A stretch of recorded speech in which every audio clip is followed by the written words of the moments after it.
የሉቃስ ወንጌል ምዕራፍ 22 ከቁጥር 7 እስከ 13። በጉ የሚያርዱባት የቂጣ በዓል ደረሰች። ጌታ ኢየሱስም ጴጥሮስንና ዮሐንስን ሂዱና የምንበላው በጉን አዘጋጁልን አላቸው። በጉን ወዴት እናዘጋጅልህ ትወዳለህ አሉት። ወደ ሀገር በገባችሁ ጊዜ የውሃ ማድጋን የተሸከመ ሰው ታገኛላችሁና ወደሚገባበት ቤት ተከተሉት። የዚያን ቤት ጌታ መምህር ከደቀ መዛሙርቴ ጋር በጉን የሚበላበት ቤት ወዴት ነው ብለዋል በሉት። እርሱም የተነጠፈ ያጌጠ ታላቅ ቤት ያሳያቸዋል፣ በዚያ አዘጋጁልን አላቸው።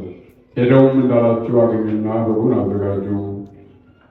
ከወንጌል በኋላ የሚነበብ ሐሙስ ከ9 ሰዓት ለተኝቶች ታማኝ ነው። ከሰው ወገን ሁሉ በእግዚአብሔር ፊት አብርሃም እጅግ ከፍ አለ፣ ባለባርነትንም አገኘ። ጌታም ለእርሱ ተገለጸለት፣ እንዲህ ብሎም ተናገረው፣ አብርሃም ሆይ እኔ የምሻውን ወደምነግርህ ነገር አድምጥ። የተወዳጅ ልጅ ይስሐቅን ወስደህ ከተራራዎች በአንዱ ላይ መሥዋዕት አድርገህ ሰዋልኝ አሳርግልኝ አለ። አብርሃም የእግዚአብሔር ቃል ሰምቶ እንዳዘዘው ተዘጋጁ። ልጁን ከአገልጋዮቹ ሁለቱን አገልጋዮች ይዞ አህያውን ጭኖ ሄደ።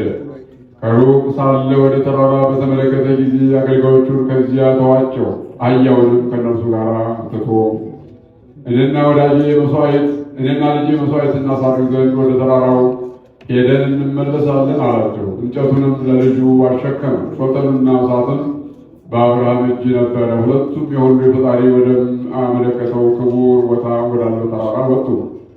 ይስሐቅም አባቱ አብርሃምን አባት ሆይ እንጨት እነሆ አለ፣ በጉ ወዴት አለ አለው። አብርሃምም ልጄ ሆይ ደስ የሚያሰኘውንና የሚቀበለውን የመሥዋዕት በግ እግዚአብሔር ያውቃል አለው። ድንጋዮችንም ሰብስቦ መሠዊያ ሠራ። እንጨቱን አዘጋጅቶ እሳቱን አነደደ። ወዲያውኑ የልጁን እጁን አስሮ በመሠዊያው ላይ ካለው እንጨት ላይ አወጣው። ይስሐቅም አባት ሆይ እነሆ መሥዋዕትህ የተወደደ እግዚአብሔር የሚቀበለው ነው፣ የምትሠራውን ፈጥነህ ሥራ አለው። አብርሃም ሥራውን ይፈጽም ዘንድ እጁን ዘርግቶ ሾተሉን ወሰደ፣ አነሳ። እነሆ ከእግዚአብሔር ዘንድ ቃል መጣ። ወደ አብርሃም አመልክቶ እጅህን ግታ፣ ክፉንም አታድርግበት። እነሆ እኔን መውደድን አወቅሁ። ይስሐቅም በምድር ላይ መብዛትን ይበዛል። ለበኩር ልጅህ እንዳራራህ እኔም እርሱንና ዘሩን በአንድነት እባርከዋለሁ፣ እንደ ሰማይ ከዋክብትና እንደ ባራሻም ይሆናል አለው። አብርሃም መለስ ብሎ ቀንዶቹ በነጭ አረግ ወደ ታሰረ በግ ተመለከተ። ይስሐቅንም ከመሠዊያው ፈትቶ በእርሱ ፋንታ በጉን አረደው።